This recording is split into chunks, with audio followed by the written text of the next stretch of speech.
What's going on, friends, friends, and Thramley?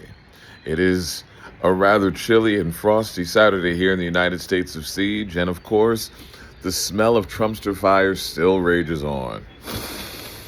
Whew, nasty. However, maybe you have distracted yourself by tuning in to the Olympic Games, the Winter Olympics over in Milan, and good on you because we all need a bit of a distraction in this day and age. I'm not faulting anybody for that. However, it is kind of the core of what this message is today because we're not going to get any real political action happening right now, right? Because it's a Saturday. That means all the paid civil servants have gone home to rest and roost and maybe perhaps cower in the shadows. Who knows what they do in their off hours, right? But the fact of the matter is, this cycle is absolutely exhausting. And I'm not asking everyone to take a day off or an evening off, if you will, because, we do need some people working around the clock, or at least somebody on the clock at some point.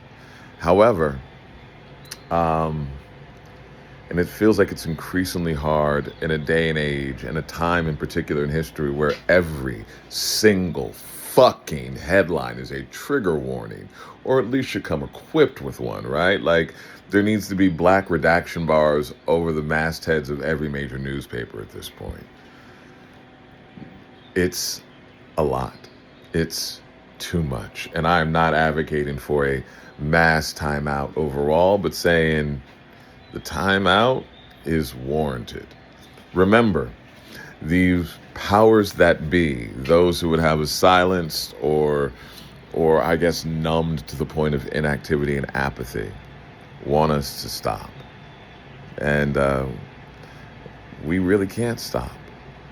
We're not gonna stop. But remember, as I've said before, this is a marathon and not a sprint.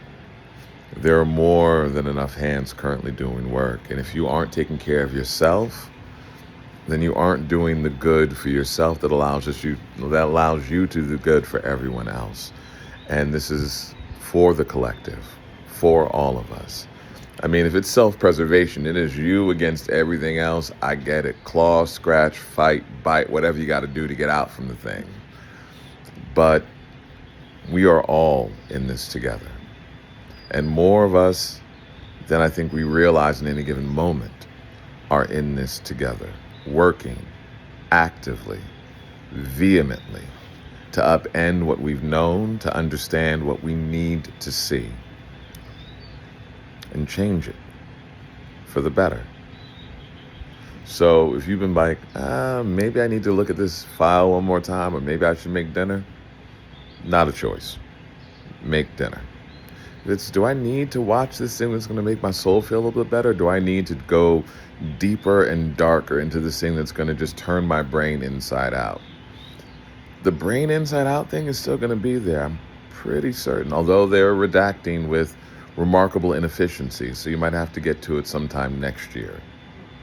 The point being is this. We're not going to cross the finish line together if you're not doing what you need to make certain you make it to the fucking finish line.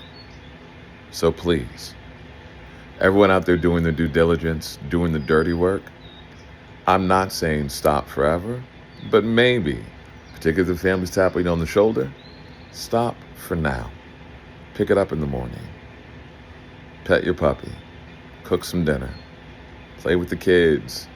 Do what you got to do to regain a sense of balance and serenity, because the world isn't pausing. There is more than enough to upend it. It is what it is, but we're going to push through.